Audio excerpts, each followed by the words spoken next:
श्री देवी शारदा, प्रभु श्री रामचंद्र, भगवान श्री गोपाल कृष्ण, श्री महारुद्र हनुमान, महर्षि श्री वेदव्यास, श्रीमद आद्य शंकराचार्य, शांति ब्रह्म श्री एकनाथ महाराज, सद्गुरु श्री ब्रह्म चैतन्य महाराज या सर्वांच्या प्रेरणेनं आणि तुम्हा सर्व मंडळींच्या आशीर्वादाने आज तिथी आहे आषाढ वद्य किंवा कृष्ण नवमी.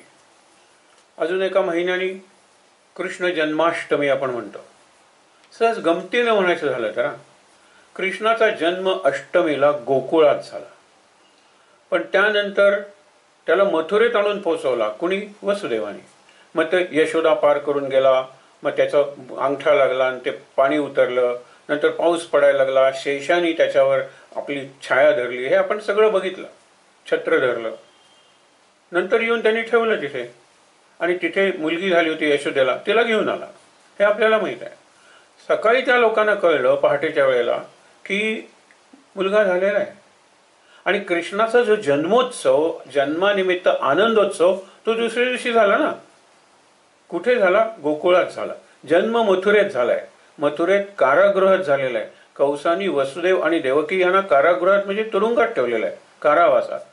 तिथे झाल्यानंतर तिकडून त्याला गोकुळात आणलेलं आहे, आणि गोकुळात यशोदा नंद यांची जी पुत्री की तिला योगमाया म्हणतात, मग तिला इकडे आणलेलं आहे.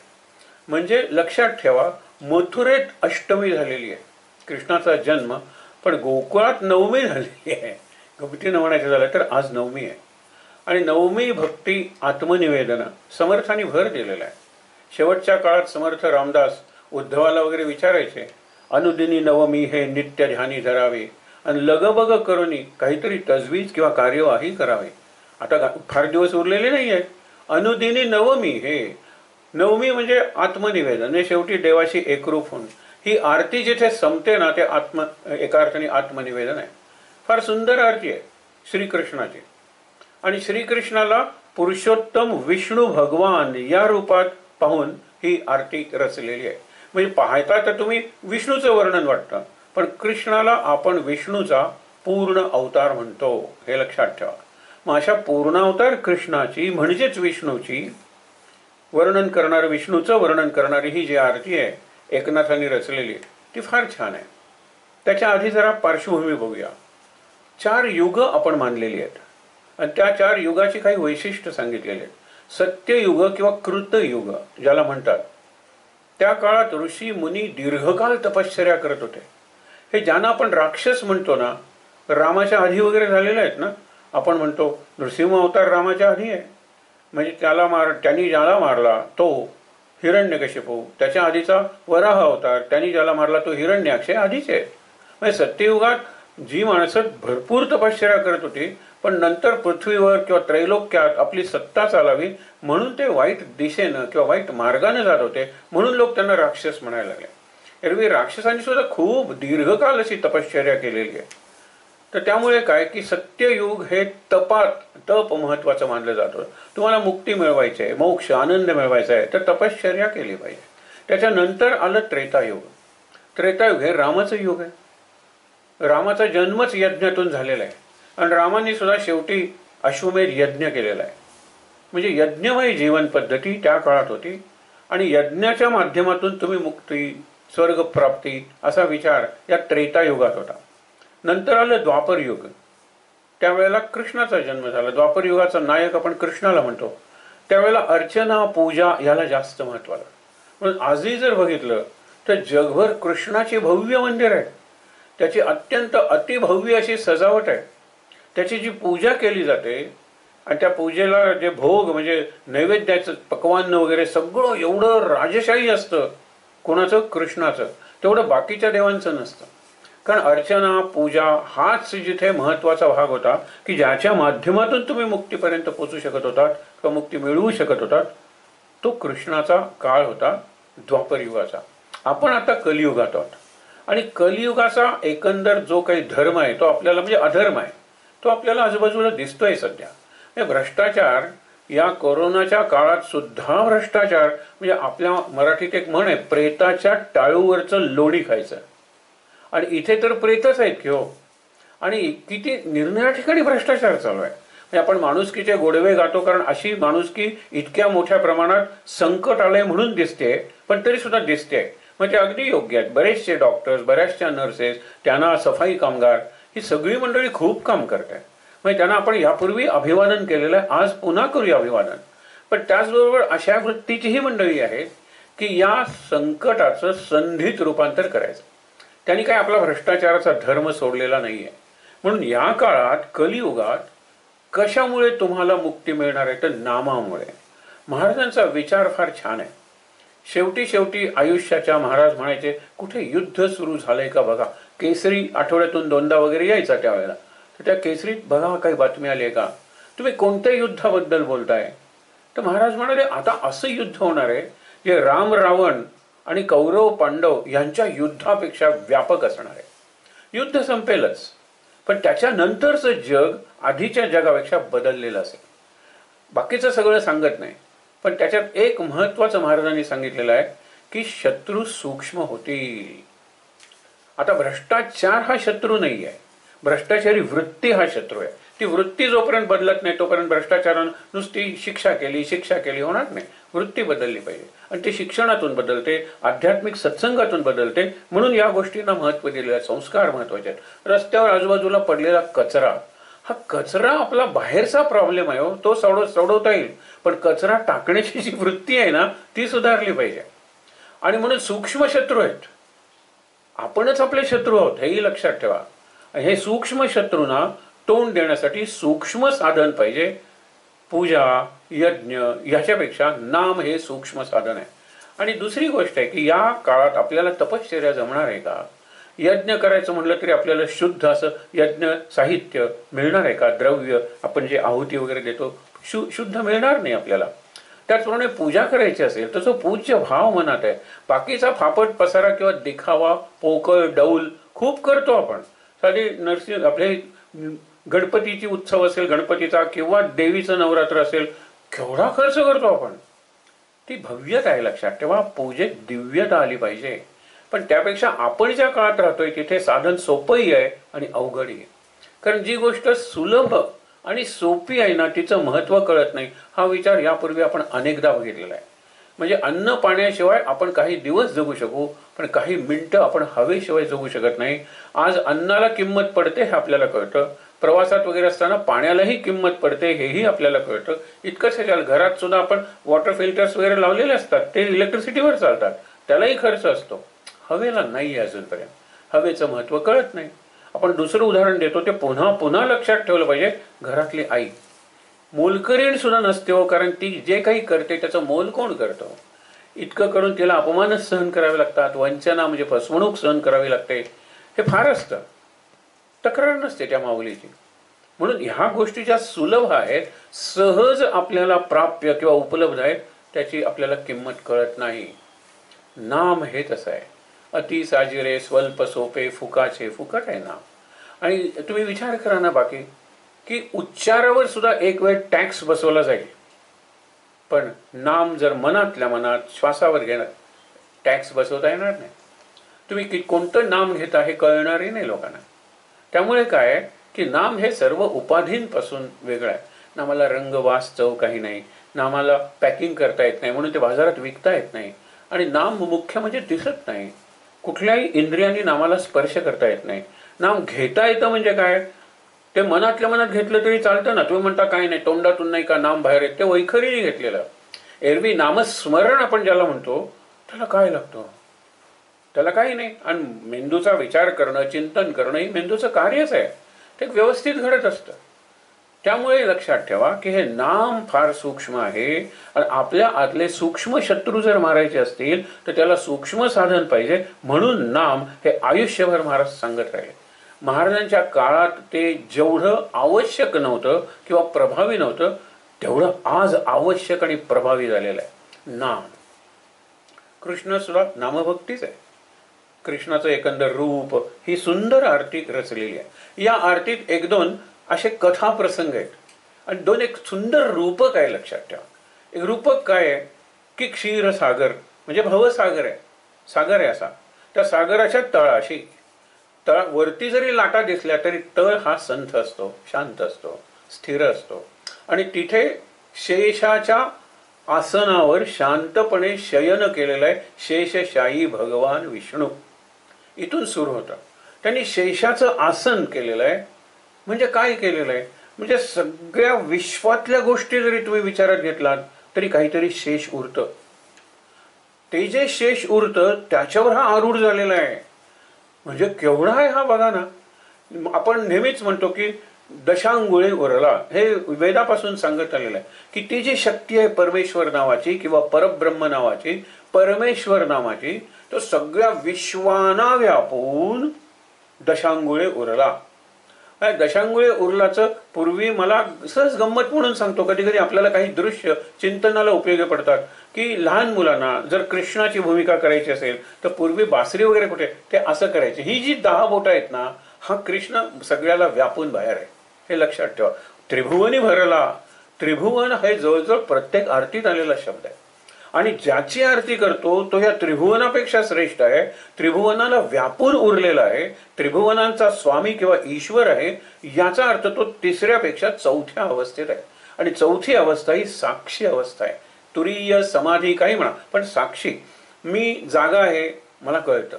मी स्वप्न पाहतो, त्या स्वप्नातला मी हा मी नसतो, पाहणारा निराळच असतो. आणि मला गाढ झोप लागते, हा अनुभव घेणारा मीही निराळ असतो. म्हणजे हे 3 जे आहेत, जागृती, स्वप्न आणि गाढ निद्रा, ज्याला सुषुप्ती म्हणतात, या सगळ्याचा साक्षी म्हणजे अनुभव घेणारा हा चौथ्या अवस्थेत आहे. म्हणून त्रिभुवन भरला, त्रिभुवन व्यापुनी बाहेर उरला, तेज कोंदलं त्याचं त्रिभुवनात, हा जो सगळा वर्णनाचा भाग असतो. हे त्रिभुवन म्हणजे काय, एक उत्पत्ती, स्थिती आणि लय, या 3 अवस्था समजा. त्याच्या पलीकडे ती शक्ती आहे ईश्वर नावाची. मग त्याला कधी श्रीकृष्ण म्हणून आज आपण श्रीकृष्णाची बघतो. काल आपण रविवार होता रामाची बघितली, त्याच्या आधी शनिवार होता, आपण निरनिराळ्या आरती बघत गेलो.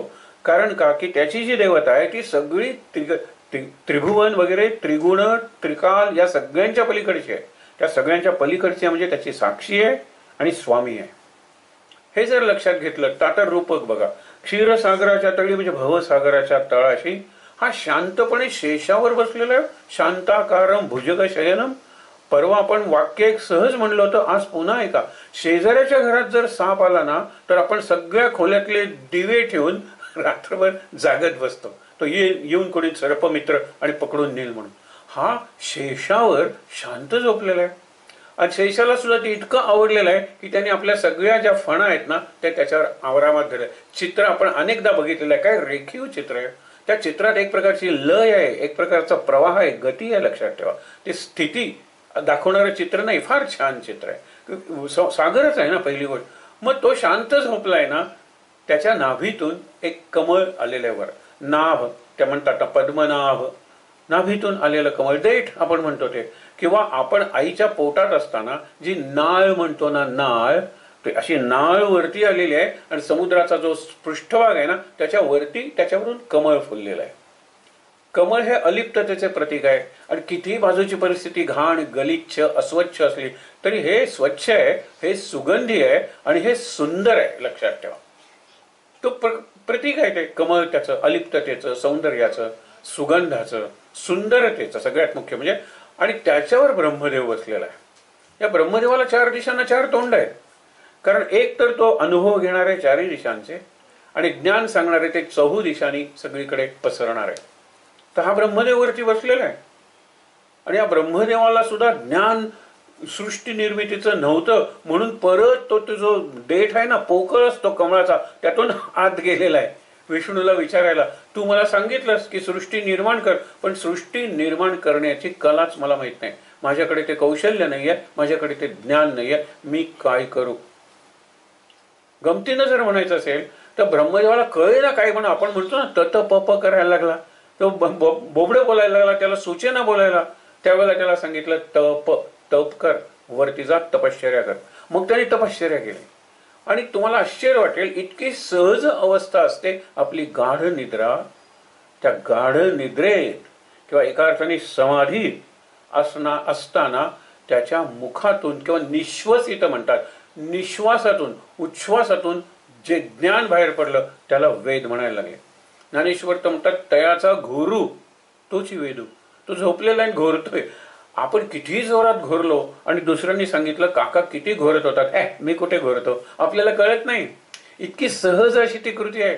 म्हणून वेद हे पौरुषेय का अपौरुषेय, याच्यात पौरुषेय आहे कारण ते केलेले आहेत, लिहिलेले आहेत, खाली ऋषींची नाव आहेत. पण ती शक्ती, प्रतिभा, कुंडलिनी, ज्यातून ते वेद निर्माण झाले, आपोआप स्फुरण पावलं त्या वेदांचं, ती अपौरुषेय आहे, ती शक्ती अपौरुषेय आहे. म्हणून दोन्ही प्रकारे विचार करता येतो. तर हे रूपक जे आहे ना, ते नाथांनी एका ओळीत सुंदर सुचवलेलं आहे. त्याच्यानंतर आणखीन एक कथा सांगितलेलं आहे, ती त्याच वेळेला पाहूया. पण सगळ्यात एक शेवटचा, आपण अनेकदा ही आरती म्हणतो, आरती ओवाळू मदन गोपाळा. आता आपण आरती वाचूया, त्याच्यात कृष्णाच्या वर्णनाचा क्रम आपल्याला काय सांगतो ते बघूया. आपण आरती वाचताना अगदी सोपी गोष्ट आहे. आरती ओवाळू मदन गोपाळा, श्याम सुंदर गळा वैजयंती माळा. परत आपल्याला आवडणारा ळ इथेही आहेत. ओवाळू आरती मदन गोपाळा, श्याम सुंदर गळा वैजयंती माळा, चरण कमल ज्याचे अति सुकुमार, ध्वज वज्रांकुश ब्रीदाचे तोडर, नाभी कमली ज्याचे ब्रह्मयाचे स्थान, हृदयी पदक शोभे श्री वत्सलांचन, मुख कमल पाहता सूर्याची या कोटी, वेधले मानस हारपली दृष्टी, मुकुट जयाचा दैदिप्यमान, तेणे तेजे कोंदले अवघे त्रिभुवन, एका जनार्दनी देखियले रूप, रूप पाहता झाले अवघे तद्रूप. क्रम लक्षात आला असेल. सुरुवातीला चरण कमल, तुम्ही म्हणाल श्याम सुंदर गळा वैजयंती माळा, ते ध्रुपद आहे, ते प्रत्येकाच्या नंतर आपण म्हणतो. पण चरण कमल पहिल्यांदा, तोडर सुद्धा पायात घातलेले असतात, म्हणजे पहिल्यांदा पायाचं वर्णन केलेलं आहे. त्याच्यानंतर नाभी कमल ज्याचे ब्रह्मयाचे स्थान, आता तुम्हाला सांगितलं तिथे हृदयी पदक शोभे, हृदय.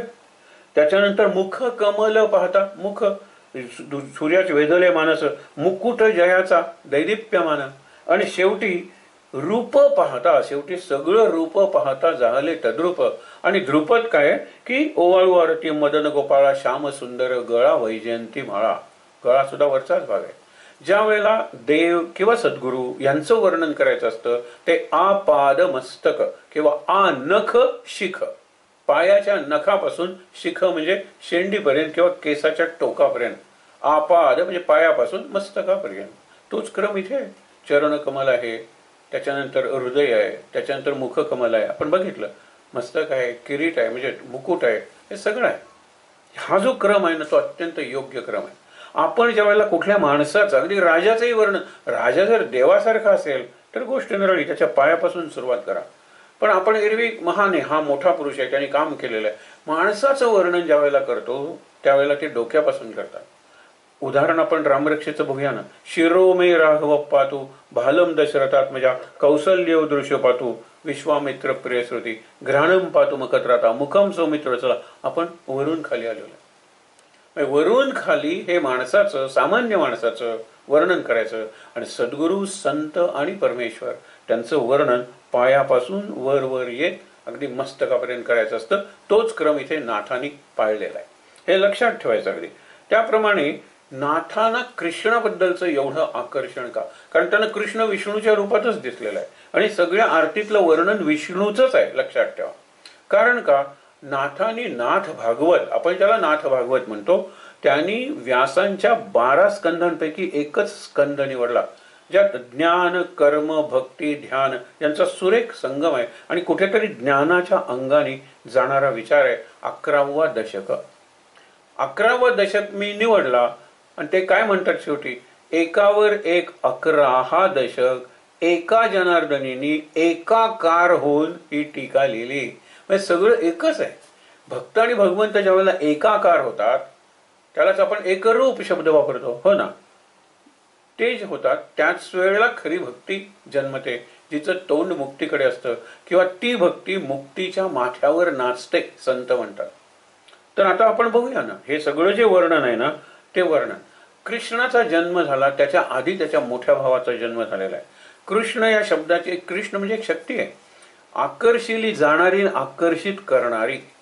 त्याच्या मोठ्या भावाचं नाव आपण बलराम म्हणतो, ते नंतर पडलेलं, पण संकर्षण हे त्याचं दुसरं नाव आहे. एक गमतीदार, आपल्याला हा माहीत नसतो प्रसंग, की ज्या वेळेला ती गर्भवती होती त्यावेळेला सगळीच मुलं मारतोय म्हणल्यानंतर एक प्रयोग केला गेलेला आहे.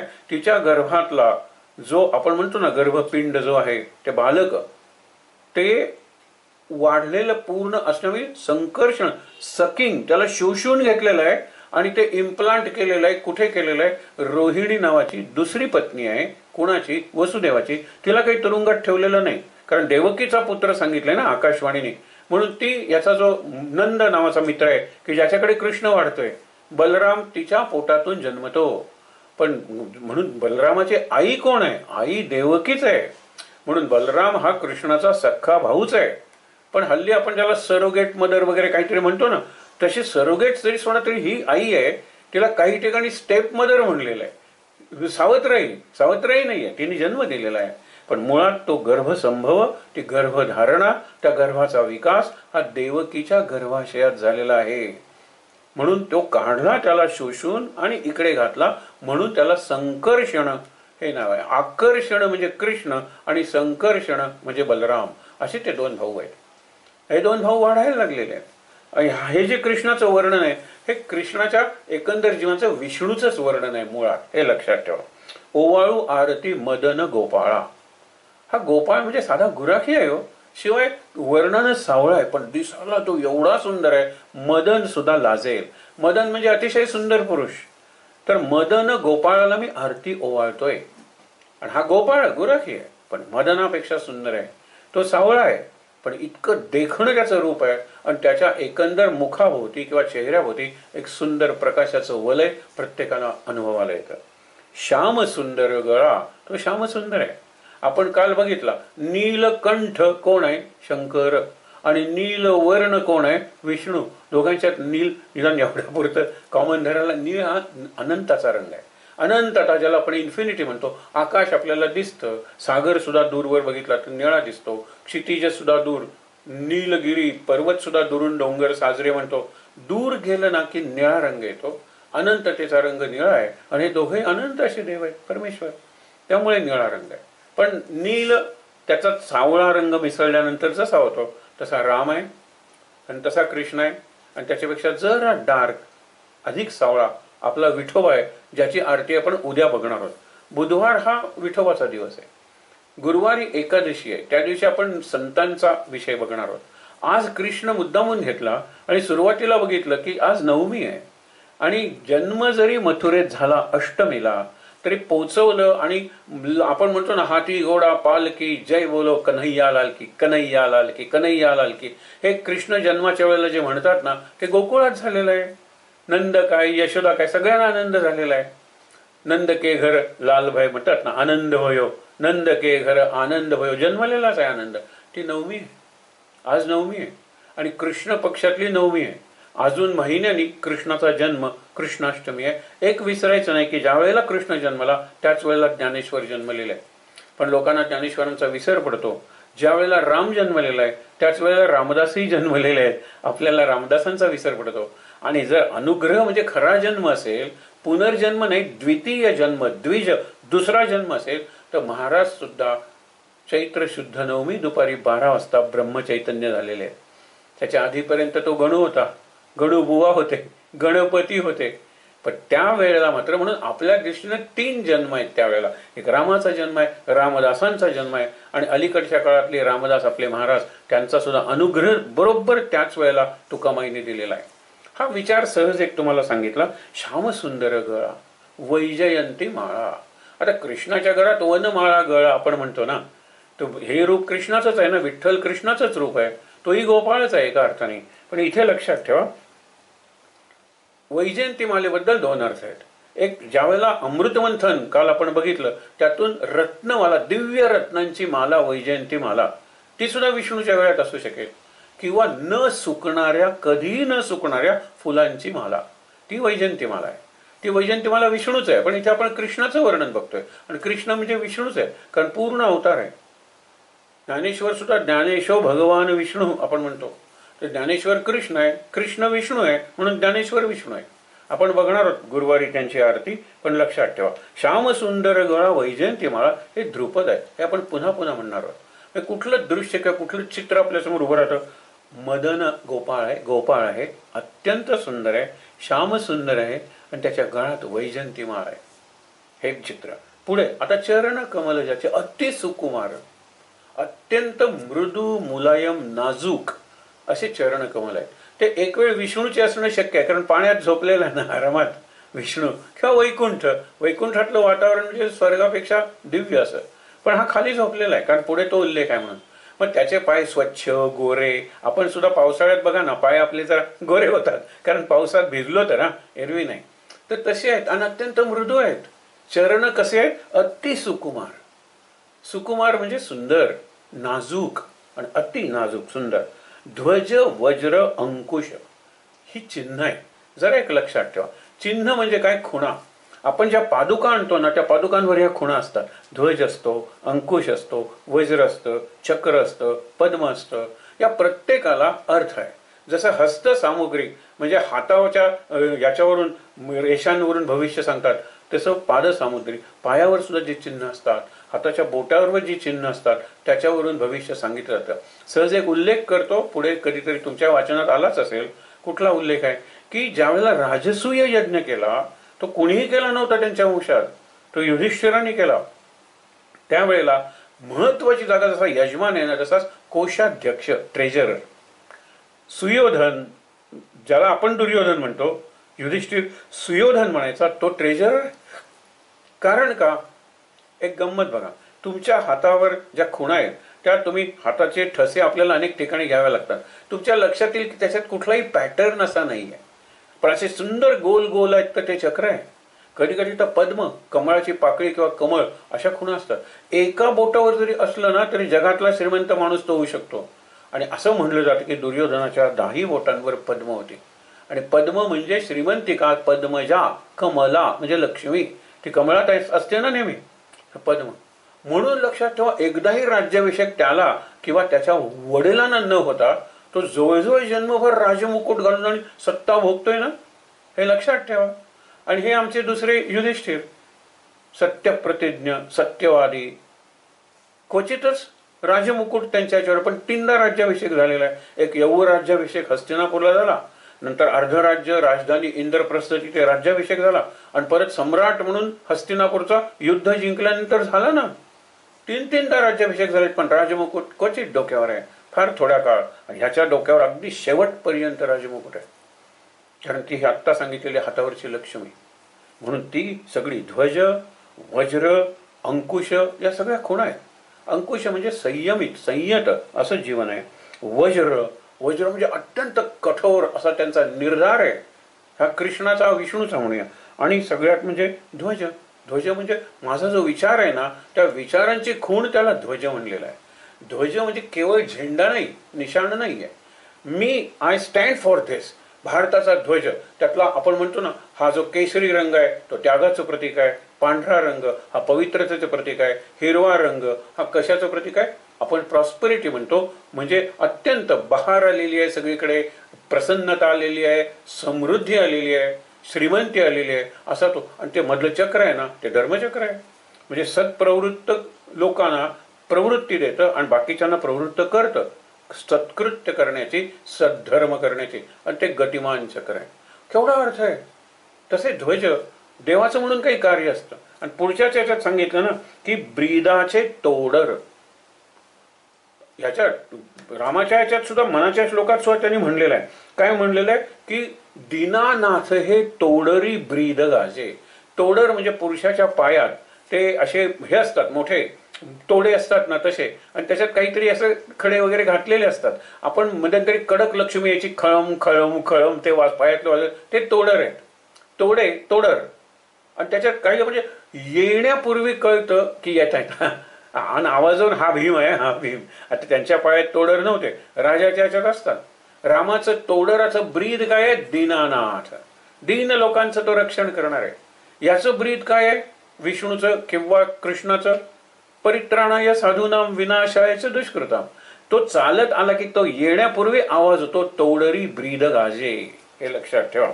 इथे काय म्हणलंय? ध्वज वज्रांकुश ब्रीदाचे तोडर, हेच आहे सगळ्यात. आणि शेवटी काय? श्याम सुंदर गळा वैजंती माळा, ओवाळू आरती मदन गोपाळा, नाभी कमली ज्याचे. ते आत्ता मी तुम्हाला सांगितलं. नाभी, त्याच्यातून निघालेलं कमळ, त्याच्यात ब्रह्म याचं स्थान. हे ब्रह्मदेव वरती बसलेले आहे. नाभी कमली ज्याचे ब्रह्म याचे स्थान. आत्ता आपण ते प्रतीक बघितलं. शांत झोपलेला आहे म्हणून त्याला आदिनारायण म्हणलेलं आहे. ब्रह्मदेव त्याच्याकडे जातो. ध्यान कसं करू, तप कसं करू, तू कर, तुला सांगतो. त्यातून तुला सगळी प्रेरणा मिळेल किंवा दृष्टी मिळेल आणि तू नवी सृष्टी निर्माण करशील. म्हणून हा सगळ्यांच्या पलीकडचा आहे. शेषावर आहे म्हणजे सगळं करून शेष उरलाय, त्याच्यावर शांतपणे झोपलेला आहे. नाग असून सुद्धा शांताकारम भुजगशयनम. पाणी, नार म्हणजे पाणी आणि अयन म्हणजे घर. पाणी हे ज्याचं घर आहे त्याला नारायण, हा एक अर्थ आहे नारायण शब्दाचा. आणि दुसरा अर्थ आत्ता सहज सांगतो. नर म्हणजे माणूस आणि नार म्हणजे मानवजात. सगळी मानवजात हे ज्याचं अयन म्हणजे घर आहे, ते प्रत्येकाच्या हृदयात काय आहे, त्याचा वास आहे, त्याचं अस्तित्व आहे, हा त्याचा अर्थ आहे नारायण. तर तसा तो शांत झोपलेला आहे. नाभ कमळ निघालेलं आहे. आणि म्हणजे या स्वयं पद्मनाभस्य मुख पद्मात विनिसृता. गीतेचं हेच वर्णन आहे की स्वयं पद्मनाभ. पद्मनाभ म्हणजे विष्णू, विष्णू म्हणजेच कृष्ण. त्याच्या तोंडातून विनिसृता, सहज, त्याला काही कष्ट करावे लागले नाही. तो काही डोकं खाजवून तत्वज्ञान सांगणारा नाही आहे. तत्वज्ञ हा जिवंत जगणारा आहे तत्वज्ञान. त्यामुळे तो सहज बोललाय. या स्वयं पद्मनाभस्य, पद्मनाभ मुख पद्मात विनिसृता. जसं यांचे निश्वसित आहेत, त्याचा निश्वास आहे, सहज झोपलेला आहे वगैरे, त्याच्यातून ते बाहेर पडलेले आहे. आपोआप वेद बाहेर पडलेले आहे. तसे गीता बाहेर पडलेली आहे. गीता म्हणजे वेद, उपनिषद, गीता, तीच परंपरा आहे किंवा तोच विचार आहे, तीच सूत्र आहे. म्हणून नाभी कमल ज्याचे ब्रह्म याचे स्थान, हृदय पदक शोभे श्रीवत्सलांचन. इथे परत एक कथा प्रसंग सांगितलेला आहे की निरनिराळ्या पर्वणी, पर्व पवित्र दिवस जसा संक्रांत, महाशिवरात्र किंवा सोमवती अमावस्या, तर जलाशय आहेत ना, त्या जलाशयावर लाखोंच्या संख्येने लोक स्नान करायला जातात. मग त्याच्यात हजारो ऋषी आलेले असतात. आणि ऋषींचा कोणीतरी एक सगळ्या ऋषींनी नेतृत्व मान्य केलेला असा असतो. म्हणून त्यांनी सांगितलं ना, मुनीत मी कपिल मुनी आहे, तर ऋषीत मी भृगु ऋषी आहे, अशी आपली विभूती सांगितलेली आहे 10व्या अध्यायात गीतेत. म्हणजे ऋषी आणि मुनी निराळे आहेत. नाही ते दोन का सांगितलं? ऋषींच्यात मी भृगु ऋषी आहे, मुनींच्यात मी कपिल मुनी आहे. कारण मुनी हे तत्वज्ञान देतात, तर त्या तत्वज्ञानाचा प्रयोग ऋषी करतात. ऋषी कृषी हे शब्द जवळचे आहेत. आणि तत्वज्ञान ज्ञान निर्माण करतात, सिद्धांत देतात, प्रमेय सांगतात, थिअरी, ते मुनी आहेत. कारण मुनी मौन मनन आपण बघितलंय ना. माणूस जो आहे ना, त्या मॅनचं स्पेलिंग मन हेच होतं ना, MAN. आणि म्हणून मन नावाचा चित्रपट होता, त्याला लोक सगळे मॅन वाचायला लागले, म्हणून त्यांनी आणखीन एक N जोडला त्याला. हे मागे बघितलं होतं आपण. तर विचार करा ना. म्हणून मन ज्याला आहे तो मनन करतो, मनन करण्यासाठी तो मौन पाळतो आणि मौनातून तो एक नवीन ज्ञान देतो. मुनी म्हणतात त्याला. आपण म्हणतो ना विश्वामित्र ऋषी, वसिष्ठ मुनी. अशी काय हार्ड अँड फास्ट कंपार्टमेंटलायझेशन नाही, अशी काय फरक आहेच असं नाही. पण तरी सुद्धा आपण म्हणतो ना विश्वामित्र ऋषी आहेत. आणि त्या ऋषींनी शस्त्र अस्त्र कशी चालवायची, बला अतिबला या विद्या, त्यांचा उपयोग कसा करायचा हे रामाला शिकवलं. उपयोग प्रयोग म्हणजे ऋषी आणि सिद्धांत प्रमेय म्हणजे मुनी. मुनी लायब्ररीत बसतात. तर लॅबोरेटरीमध्ये आणि प्रत्यक्ष फील्ड किंवा शेतावर ऋषी असतात. म्हणून ऋषी म्हणलं की कृषी, आणि कृषी ऋषी वर्षा ऋतू आपण म्हणूया, किंवा ऋषभ बैल, वृषभ म्हणतात त्याला. तो या सगळ्यात कुठेतरी एक समान धागा आहे. म्हणून तुम्हाला जर कृषी करायची शेती तर ऋषी पाहिजे, त्याच्यासाठी वृष्टी पाहिजे आणि नंतर वृषभ सुद्धा पाहिजे. हे सगळं मिळून आपण म्हणतो भारत कृषी प्रधान देश आहे. या सगळ्यांबद्दल जेव्हापर्यंत पूज्यभाव होता तोपर्यंत आपला देश त्याही काळात अत्यंत संपन्न राष्ट्र होता. याला पुरावा म्हणजे काय, जगातल्या सर्व देशांनी आपल्यावर आक्रमण केलं. नाही तर अरे गरिबाच्या झोपडीत कोण चोरी करायला जाणार आहे हो, लुटायला जाणार आहे. पण श्रीमंताच्याच कडे चोऱ्या होतात. आपला देश एवढा संपन्न समृद्ध होता, पण आपल्यात काही दोष होते. त्या दोषांमुळे आपल्याच माणसाने आपला घात केला. असं म्हणलं जातं की शिवाजी महाराजांनी जितके वर्ष लढाई केली, 20व्या वर्षी घेतले आणि 50 म्हणजे समजा 25-30 वर्ष ते लढत होते, त्यातला अर्धा काळ ते मराठ्यांशी लढत होते. दुर्दैव आहे की नाही? हे सगळे मराठे एकत्र आले असते तर केवढं साम्राज्य निर्माण झालं असतं. पण नाही, राजपूत भांडणं, सगळा इतिहासच आपला दुहीचा, फुटीचा आणि फितुरीचा आहे. बाकीचे फार सोपे होते असे नाही. हे कुठलेही सगळे आपले जे आपण देशात क्रांतिकारक म्हणतो त्या सगळ्यांना ब्रिटिशांनी फुटीर देऊन, हल्ली नाही का 5 लाख रुपये इनाम, 50 लाख रुपये इनाम असं देऊन त्यांना पकडलं जातं. तसं झालेलं आहे आपल्या इतिहासाचं. आपण विचार करूया की जितकं मागे जाऊ आपण तितकी एकता आपल्या याच्यात दिसते. त्यामुळे काय की हा जो आहे ना, आपण आता बघितलं ब्रिदरी तोडरी ब्रीद गाजे ब्रीदाचे तोडर मुख कमल पाता हृदय पदक शुभे श्रीवत्सलांचन. तर अशाच एका पर्वकाळी एका सागराच्या किनारी हजारो ऋषी जमलेले होते आणि त्या ऋषींचा नेतृत्व भृगु ऋषी करत होते. त्या भृगु संहिता, या भृगुला भार्गव म्हणजे भृगूचे जमदग्नी, त्याच्यानंतर परशुराम, हे जे लोक आहेत ना हे सगळे भृगु ऋषीतले, भृगु ऋषींच्या ह्याच्या वंशातले. तर त्यांनी सूर्याच्या किरणांचं पृथक्करण करून त्याच्यावर आधारित भृगु संहिता नावाचा असा एक ग्रंथ लिहिलाय. त्या ग्रंथाबाबतीत असं म्हणलं जातं की सगळ्या विश्वाचं, सगळ्या माणसांचं भविष्य ते तिथे येतं ना. कारण सूर्याची ती पोझिशन असणारच आहे ना त्या दिवशी. दरवर्षी 14 जानेवारी आपण म्हणतो मकर संक्रमण, ते असणारच आहे ना. मग त्या दिवशी ज्या घटना घडणार आहे, त्या दिवशी जी माणसांना निरनिराळे प्रश्न असणार आहे, त्यांचं काहीतरी उत्तर, काहीतरी मार्गदर्शन या ग्रंथात कायमचं लिहिलेलं आहे. भृगु संहिता असं म्हणजे एवढं ज्ञान होतं त्याला. तर ते भृगु ऋषींना एक प्रश्न चर्चेत येतो की 3 जे देव आहेत आपले, ब्रह्मा विष्णू महेश, याच्यात श्रेष्ठ कोण? असे श्रेष्ठ कोणाच्या गोष्टी एकत्र केल्या तर फार गमतीदार तो विषय होईल. पण याच्या आधी कालची एक गोष्ट सांगायची राहिली, म्हणजे वेळ नाही मिळाला. बघूया ना की ब्रह्मदेव आणि विष्णू शिवाकडे गेले, शंकराकडे, आणि आमच्यात श्रेष्ठ कोण तूच सांग बरं. म्हणजे त्याचं श्रेष्ठत्व या दोघांनी मान्य केलं की नाही? तू सांग आमच्यात श्रेष्ठ कोण? तो म्हटला मी कोण सांगतात, मी तुमच्याच सारखा देव आहे. पण त्यांनी आपल्या तपस सामर्थ्याने ज्योतिस्तंभ उभा केला, प्रकाशाचा स्तंभ. कल्पना करा, प्रकाशाचा स्तंभ. आणि म्हणाले याचं टोक तुम्हाला दिसत नाहीये, वरचं आणि खालचं, पण दोन्ही ठिकाणी एक एक फूल आहे. खालच्या ठिकाणी चिकटवलेलं असेल, वरच्या ठिकाणी ठेवलेलं असेल. तुमच्या आपापली वाहनं घ्या आणि तुमच्यात पहिल्यांदा जो कोण फूल घेऊन येईल तो श्रेष्ठ. ब्रह्मदेव म्हणला मी वरती जाणार आहे.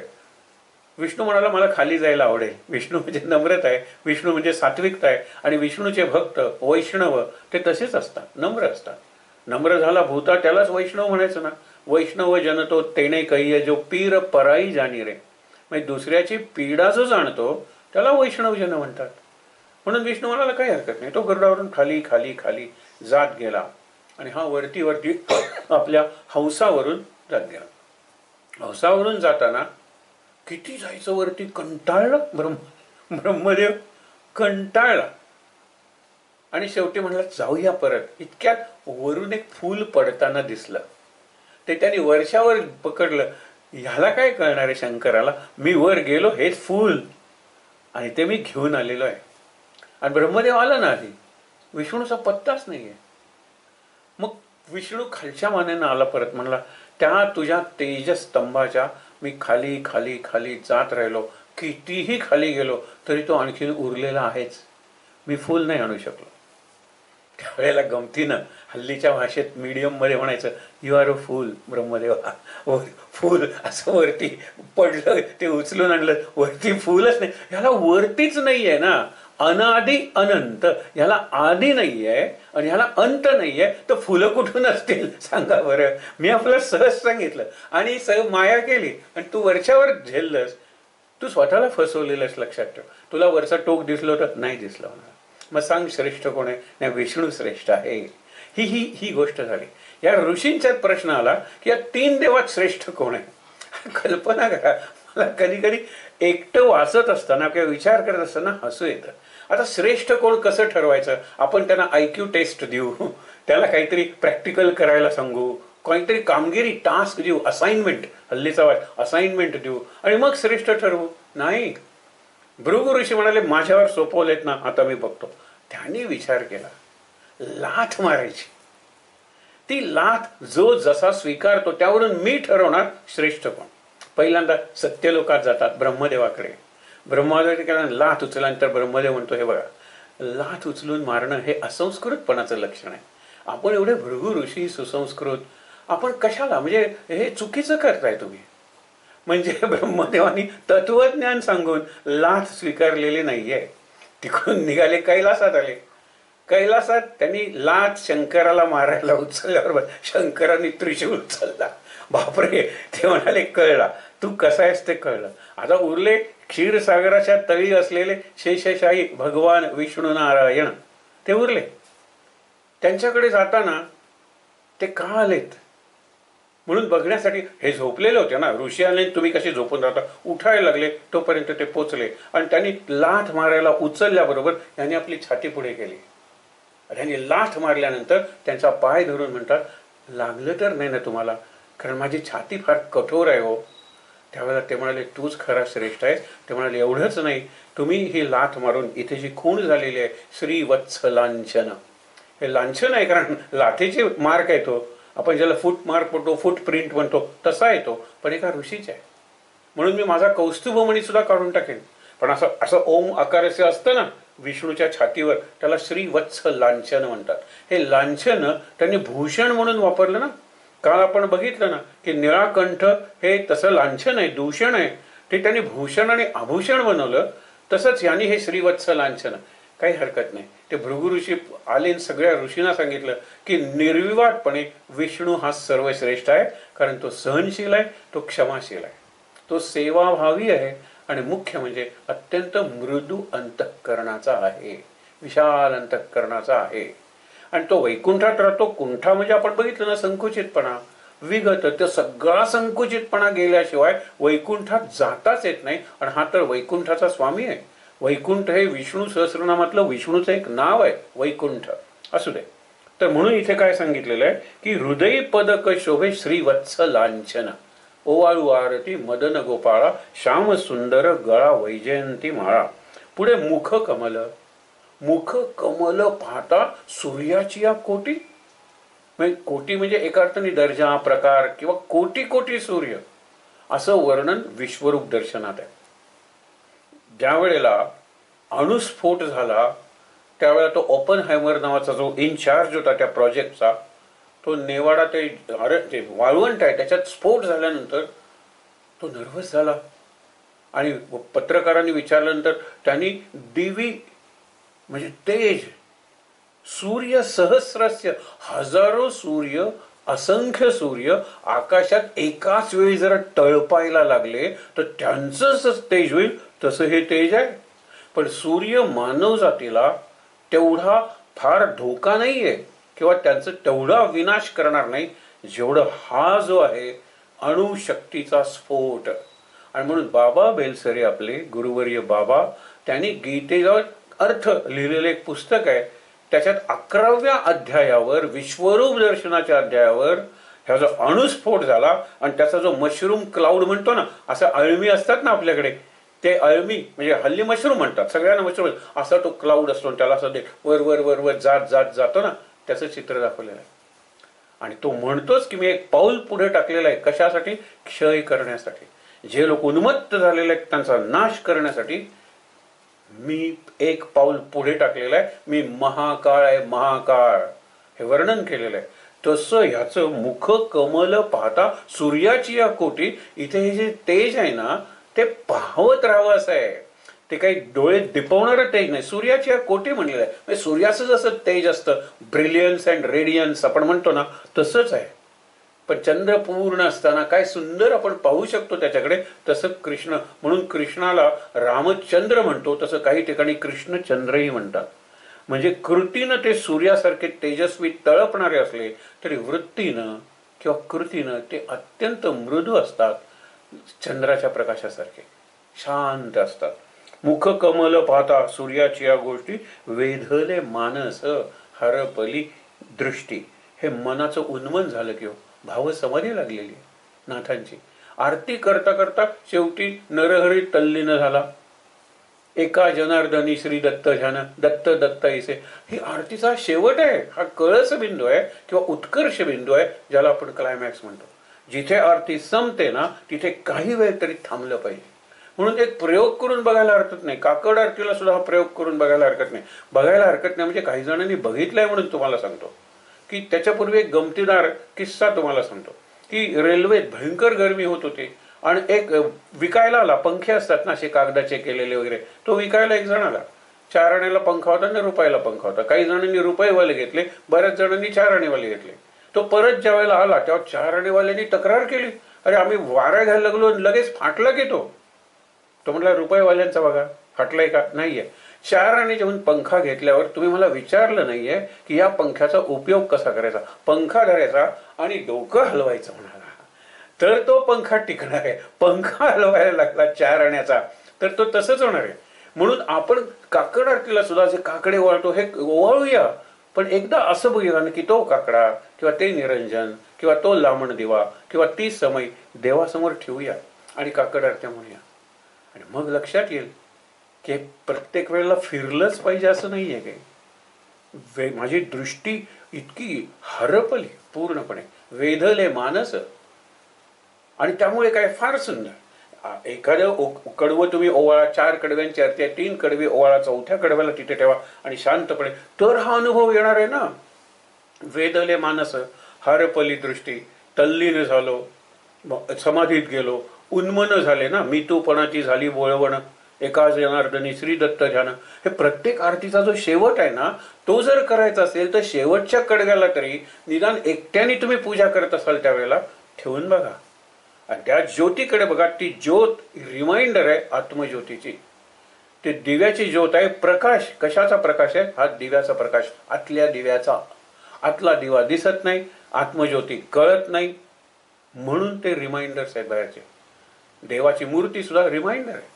हे देवत्व आहे ना किंवा दिव्यत्व आहे ना ते असं काही मूर्तीत कोंडता येत नाही, पण आपण त्या मूर्तीत भाव निर्माण केलेला आहे, भक्तिभाव. म्हणून आपल्याला ही मूर्ती, अरे वा काय सुंदर दिसते नाही, गायत्रीची मूर्ती, 5 तोंड, हा हनुमान जिवंत वाटतो. ज्ञानेश्वर महाराज काय सुंदर दिसतात रे, त्यांचे ओठ आणि तो गळ्यातला हार जिवंत वाटतो. आपण ती परत ठेवणार आहोत प्रतिमा गुरुवारी ज्ञानेश्वरांची आरती करू त्यावेळेला. बघा तुम्ही कोणत्याही क्षणी ज्ञानेश्वर ज्ञानेश्वरी सांगायला लागतील, ओम नमोजी आज्ञा किंवा आता विश्वात्मके देवे. इतकी जिवंत आहे ते, मातीतून निर्माण केलेल्या मूर्तीचा फोटो आहे तो. बघा तुम्ही, हे घडतं. पण त्याचा अनुभव येण्यासाठी आपण शांत पाहिजे, आपण स्थिर पाहिजे, आपण स्तब्ध पाहिजे. स्थिर, स्तब्ध, शांत. आपण म्हणतो ना स्टेबल, स्टेडी अँड स्टिल. आणि हा स्ट म्हणजे स्थ संस्कृत मधला, म्हणून विचार केला पाहिजे. इथे काय सांगितलेलं आहे? मुख कमल पाहता सूर्याची या कोटी, वेधले मानस. वेधून घेतलेला आहे. आणि वेध लागलाय मला एखाद्या गोष्टीचा किंवा एखादा त्या लक्ष आहे ना त्याचा वेध घेतला पाहिजे. दोन्ही बघा ना, मी बघत राहिलो आणि वेधून घेतलं माझं लक्ष, मला दुसरीकडे टक लावून बघायला लागलो, मंत्रमुग्ध झालो. हे जे आपण म्हणतो ना तसा प्रकार आहे. मंत्रमुग्ध हे नागाच्या बाबतीत वापरतात. आता मंत्रांनी नाग तसा होतो का हा निराळा विषय आहे, पण विचार करूया. मंत्र म्हणतो मांत्रिक, नाग असाच उभा राहतो, मंत्रमुग्ध झालेला आहे. महाराजांच्या जीवनात प्रसंग आपण पाहिला ना, एक भक्त येत होता, वाटेत नाग आला. तो म्हणतो मी माझ्या गुरुच्या दर्शनाला निघालोय, तुझं माझं काही वैर नाही, गुरुची शपथ. आला दर्शनाला. महाराज म्हणाले धापाटक नाही, मला या वेळेला मला पोचायचं होतं का, वाटेत नाग आला म्हणून. मग नागाचं काय केलं? शपथ घातली. अरे आधी जाऊन सोड. तो म्हणतो असं कधी असतं का? मग घालण्यापूर्वी विचार का केला? असं काही असतं का? मग शपथ का घातलीस? आणि हा जाऊन बघतो तो नाग तसा स्तब्ध होता बघा. आणि मग त्याला सांगितलं तू तुझ्या वाटेनं जा रे बाबा. आणि मग तो गेला. विचार करूया, हे मंत्रमुग्ध होणं, हे वेधले, माझं मन वेधले मानस आणि हरपली दृष्टी. दृष्टी गेली म्हणजे काय? अलख निरंजन आपण ज्याला म्हणतो की ज्याचा तुम्हाला अनुभव तो अलक्ष आहे, त्याच्या लक्ष देता येत नाही. मागे तुम्हाला सहज एक उदाहरण म्हणून सांगतो, प्रसंग सांगितला होता की काच जर पूर्णपणे स्वच्छ ट्रान्सपरंट असेल ना आणि ती अशी ग्राउंडला अशी लावलेली आहे ना, तुम्हाला दिसणारही नाही. फुटबॉलचा प्लेअर तिकडे त्याला नाक आपटून पडेल. स्वच्छ काच आहे, ट्रान्सपरंट, ती दिसणारच नाही तुम्हाला. तसं इथे आहे. इथे काय सांगितलेलं आहे? वेधले मानस हरपली दृष्टी, मुकुट तयाचा दैदिप्यमान, म्हणजे दिपवून टाकेल तुम्हाला. कल्पना करा, हा मुकुट कुणाचा आहे हो? कृष्णाचा. कृष्ण कुठला आहे? राजा नसला तरी राजपुरुष आहे, तो राजघराण्यातला पुरुष आहे, सोन्याच्या द्वारकेतला. मग त्याचा मुकुट नको का तेजस्वी? नाही तर कल्पना करा, श्रीमंतांच्या घरी आपण जातोय आपली फाटकी चप्पल घालून. त्याचं तुम्ही तत्वज्ञान बनवणार असाल तर गोष्ट नाही, पण तुमच्यात तेवढी ताकद पाहिजे ना. साध्या चपला घालून गांधीजी कुठेही जायचे. आणि अलीकडचा एक कलाकार, त्याचं नाव म्हणलं की कॉन्ट्रोवर्सी निर्माण होते, पण तो त्याच्या दृष्टीने मोठा कलाकार होता, जगाच्या दृष्टीने अनवाणी जायचा सगळीकडे. आणि एकदा त्याचाच सत्कार होता, तो बाहेर आला, खांद्याला ती शबनम पिशवी लावून अनवाणी, त्याला अडवला. तुझ्यासाठी त्यांना तो वर्गणी मागायला आलेला किंवा भिकारी वाटला. आणि अजून का आला नाही? तीच गोष्ट बाबा आमटेंच्या बाबतीतही घडली होती. हे बाबा आमटे वेळेचे पक्के आले कसे नाही? बघितलं तर त्यांना बाहेर अडवून ठेवलं होतं. कारण ही माणसं लोकांना सत्कार मूर्ती म्हणजे कशी, हा तेजस्वी वगैरे, यांचं तेज होतं ना, त्यांच्या हातातून बोलत होतं, त्यांच्या कृतीतून, आणि त्यांच्या मूळ म्हणजे ते कार्य करत होते, त्याच्या भक्तीतून दिसत होतं तेज. आणि त्या कार्याचा सत्कार असतो ना, व्यक्तीच्या देहाचा सत्कार असतो का? नाही. म्हणून सांगितलं, मुकुट ज्याचा देदीप्यमान तेणे तेजे कोंदले अवघे त्रिभुवन. हा नाथांचा अनुभव आहे. हा इतका तेजस्वी आहे की त्रिभुवन कोंदले. कोंदले म्हणजे गच्च भरलेला आहे प्रकाश. अजून जर त्याला वाट मिळाली तर आणखीनही तो पसरला असता, पण त्रिभुवनात पसरलेला आहे. म्हणजे हा प्रकाश इतक्या योग्यतेचा आहे की त्रिभुवन व्यापून सुद्धा पलीकडे जाणारा. कोंदले या शब्दाचा अर्थ आहे. मग असं तो म्हणतो ना, रामाने कोंदलंय सगळं जग. कुठे शोधणार तुम्ही राम? नाही अशी जागा. गमतीदार प्रसंग आहे. वाल्मिकी भेटतात रामाला, आणि राम त्यांना तो म्हणतात की अरे बरं झालं रामा भेटला. हे आधीचा प्रसंग आहे, हा वाल्मिकी रामायणात नाही आहे, पण तुलसी रामायणात वगैरे आहे. राम म्हणतो की आम्हाला राहायला जागा पाहिजे, तुम्ही जागा सुचवा की जिथे आम्ही राहू, आनंदात तपश्चर्या करू वगैरे सगळं. तर ते म्हणाले, रामा तुला आणि मी कुठे जागा देणार रे? सगळी विश्व तू व्यापून राहिलेला आहेस, तुझं तू नाही अशी जागाच नाही तर तुला जागा काय देणार? पण तरी जर तुला पाहिजेच असेल तर ज्या भक्ताचे डोळे तुझं दर्शन सगळीकडे घेत असतात त्या भक्तांच्या डोळ्यात तू राहा. ज्या भक्ताचे कान सतत तुझं कीर्तन ऐकत असतात त्याच्या कानात राहा. ज्यांचं मन तुझ्या भावानं भरून ओसंडत असतं त्यांच्या मनात राहा. अशा 13-14 जागा सुचवल्यात, पण रामाला एकही जागा मान्य नाहीये.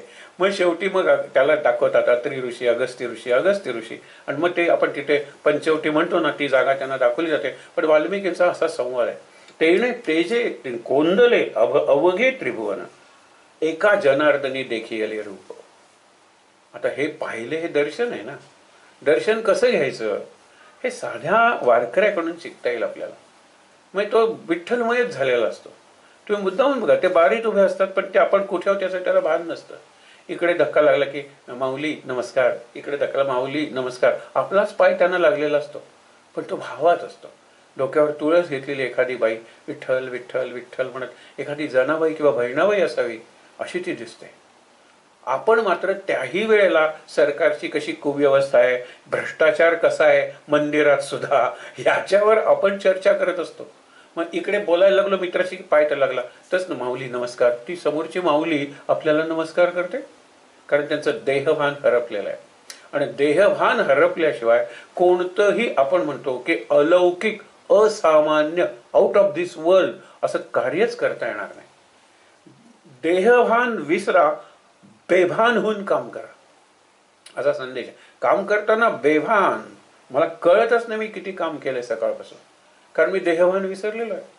मी थकेन कसा, मला देहच नाहीये, हे विचार केला पाहिजे आपण. आणि म्हणून काय सांगितलेलं आहे की पहिल्यापासून तुम्ही जर वाचलं तर प्रत्येक वर्णन हे विष्णूचं वर्णन आहे. आणि विष्णू आणि कृष्ण याच्यात काही नाही, कारण कृष्णाची आरती म्हणतो, हा गोपाळ आहे म्हणजे हा कृष्ण आहे.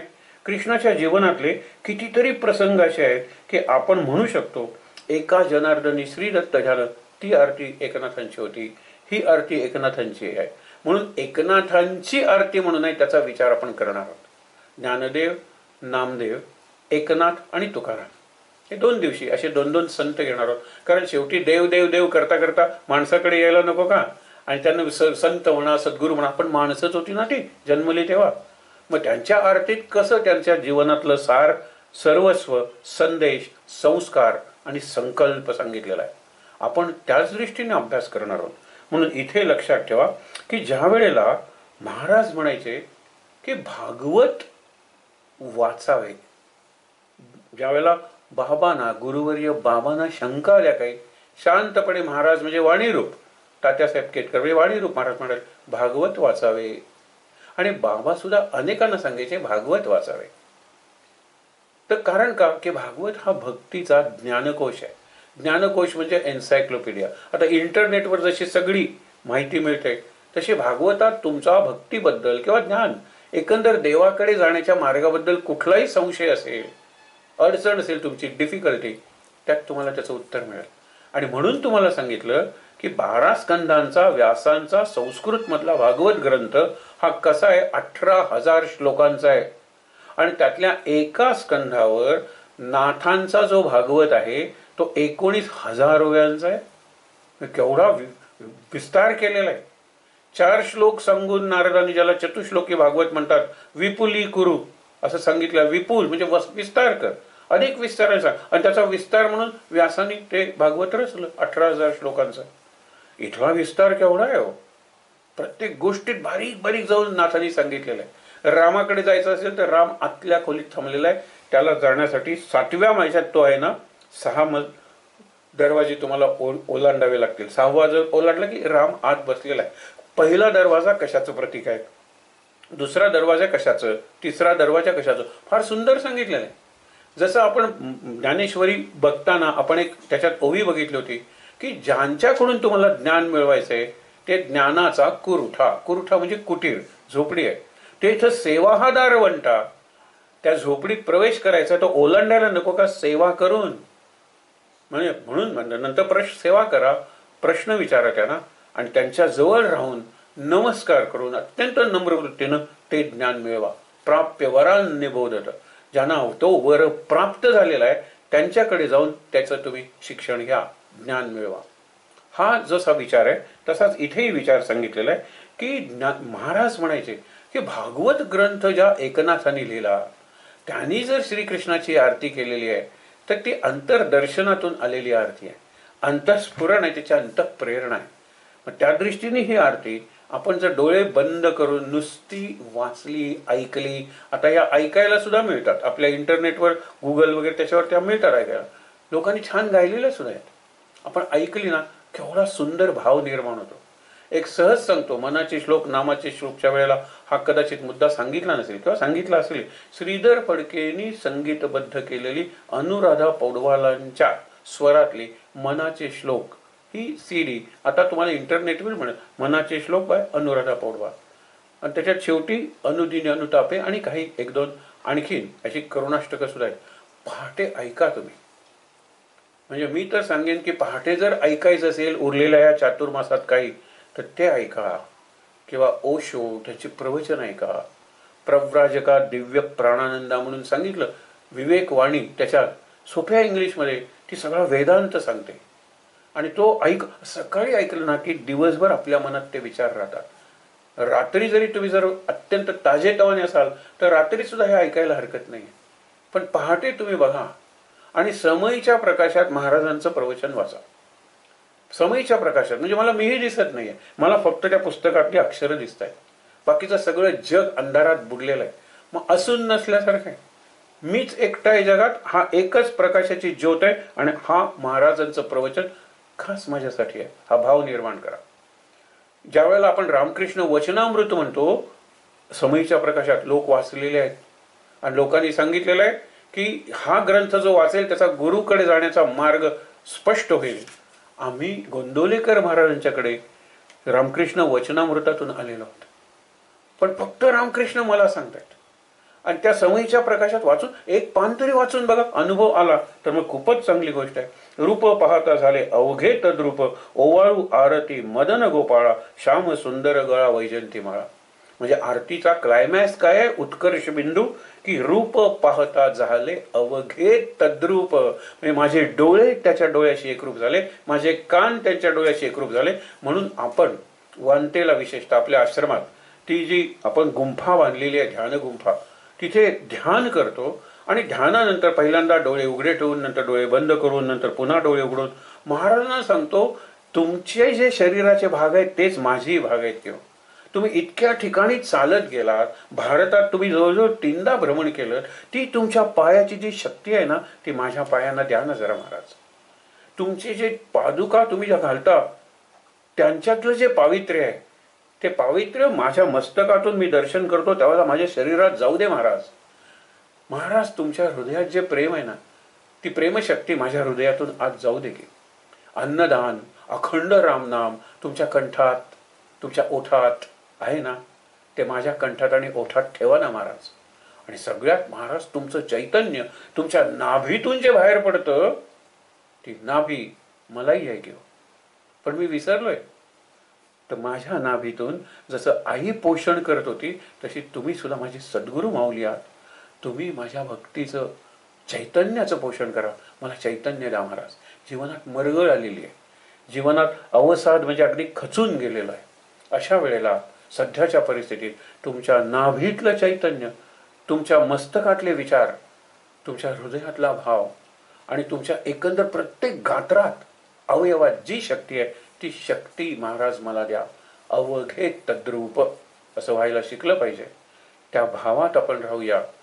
आणि आज जे 2-3 प्रयोग करायला सांगितले फक्त पुस्तक वाचता येईल एवढ्या प्रकाशात वाचायचं. हा एक प्रयोग सांगितला. सद्गुरूंच्या प्रतिमेसमोर मूर्तीसमोर बसून त्यांच्या अवयवात गात्रात जे काही आपण म्हणतो ना तेज आहे किंवा कार्य करण्याची शक्ती आहे ती शक्ती आपण मागायची मानस पूजा संपल्यानंतर. आणि त्यांना सांगायचं की माझ्याच अंतःकरणात तुम्ही विराजमान व्हा. मी बाहेर कुठे तुमचं विसर्जन करणार नाही आहे. आवाहन पूजेची पहिली पायरी, पूजन दुसरी, विसर्जन. आपण त्याला म्हणूया महाराज विराजमान व्हा.